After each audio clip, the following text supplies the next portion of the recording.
اللہ تعالیٰ نے آپ کو آزمانا چاہا تاکہ بعد میں آنے والے لوگوں کے لیے آپ صبر کی مثال بن جائیں۔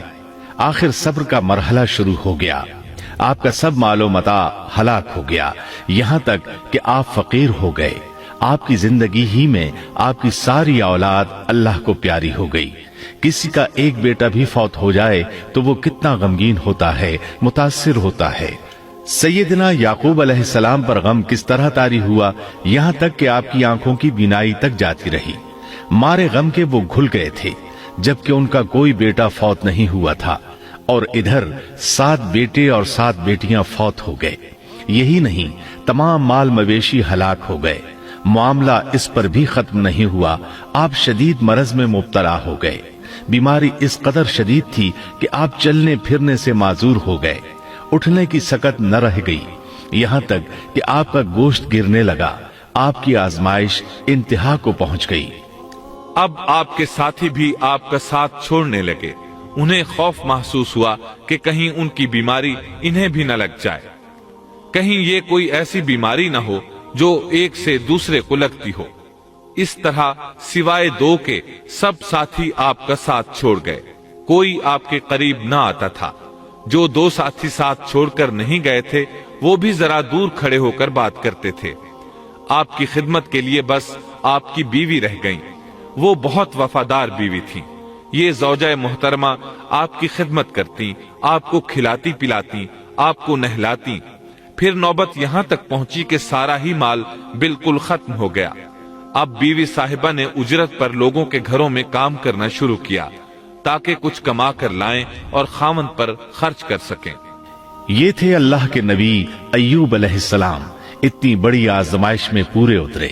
آزمائش بھی 1-2 ماہ نہیں، پورے 12 برس جاری رہی، اور ایک قول کے مطابق 18 برس جاری رہی۔ آپ اس دوران مجسمہ صبر بنے رہے۔ آپ نے کبھی کسی سے شکوہ تک نہ کیا، یہاں تک کہ کبھی زوجہ محترمہ سے بھی شکوہ نہ کیا۔ سال ہا سال اسی حالت پر گزر گئے۔ ایک بار آپ کی بیوی نے عرض کرنے کی ذرا ہمت کی اور کہا، آپ اللہ کے رسول ہیں، اگر اللہ کے حضور دعا کریں تو وہ آپ کی بیماری کو ختم فرما دیں گے، آپ کی حالت کو بدل دیں گے۔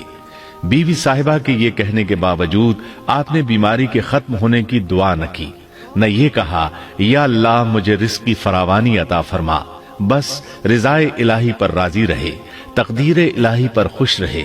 آپ نے بیوی سے فرمایا، ذرا بتاؤ تو ہم کتنا عرصہ خوشحالی اور فراوانی میں رہے ہیں، کتنا عرصہ ہم ناز و نعمت میں رہے ہیں؟ انہوں نے جواب دیا، 80 سال۔ یہ سن کر آپ نے فرمایا، مجھے اللہ تعالیٰ سے دعا کرتے حیا آتی ہے، جتنا عرصہ خوشحالی میں رہا اتنا عرصہ بیماری اور تنگ دستی میں نہیں گزرا، اس لیے میں ابھی یہ دعا نہیں کروں گا کہ وہ مجھے شفا عطا کر دے یا میری اس حالت کو بدل دے، وافر رزق عطا کرے، جب تک مجھ پر 80 سال نہ گزر جائیں۔ جس طرح میں 80 سال ناز و نعمت کی بہاریں دیکھتا رہا، اسی طرح 80 سال تک میں اسی حالت پر صبر کا دامن تھامے رہوں گا، تندرستی کا سوال نہیں کروں گا۔ آپ کے اس جواب پر بیوی صاحبہ مایوس ہو گئیں، اس لیے کہ انہیں تو بیماری کے ختم ہونے کی اور اچھے دنوں کے دوبارہ آنے کی امید تھی۔ آپ کی بات سن کر وہ بولیں، تب یہ آزمائش کی گھڑی کب ختم ہوگی؟ چونکہ اس بات سے اللہ تعالیٰ کی ناشکری ہوتی تھی، اس لیے ایوب علیہ السلام ناراض ہو گئے۔ انہوں نے اللہ کے نام کی قسم کھائی کہ اگر اللہ تعالیٰ نے مجھے شفا عطا فرمائی تو میں انہیں 100 کوڑے ماروں گا۔ دوسری طرف نوبت یہاں تک پہنچی کہ لوگوں نے آپ کی بیوی صاحبہ کو کام دینے سے انکار کرنا شروع کر دیا۔ ان کا خیال تھا کہیں ان کے شوہر کی بیماری انہیں بھی نہ لگ جائے۔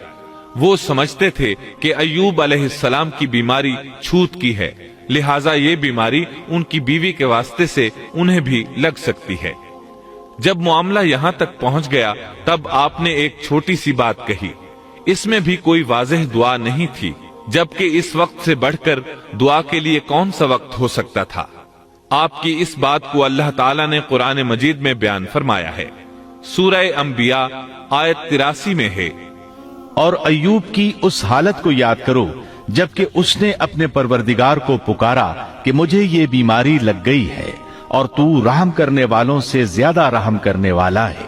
مجھے آزمائش نے آ لیا ہے اور تو ارحم الراحمین ہے۔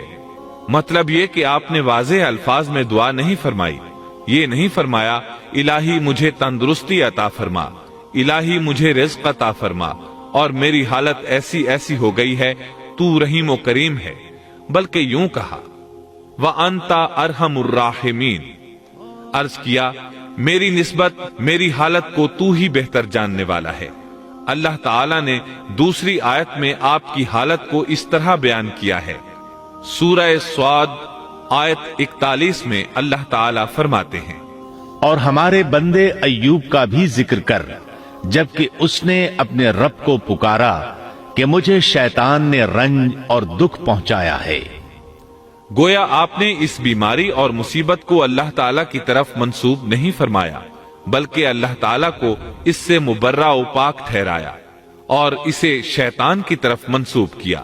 یوں نہیں کہا اللہ تو نے مجھے مصیبت میں ڈال دیا، بلکہ اس کو غیر اللہ یعنی شیطان کی جانب منسوب کیا۔ حدیث میں بھی اسی طرح آتا ہے۔ اللہ تعالیٰ نے آپ کی التجا کو اسی لمحے شرف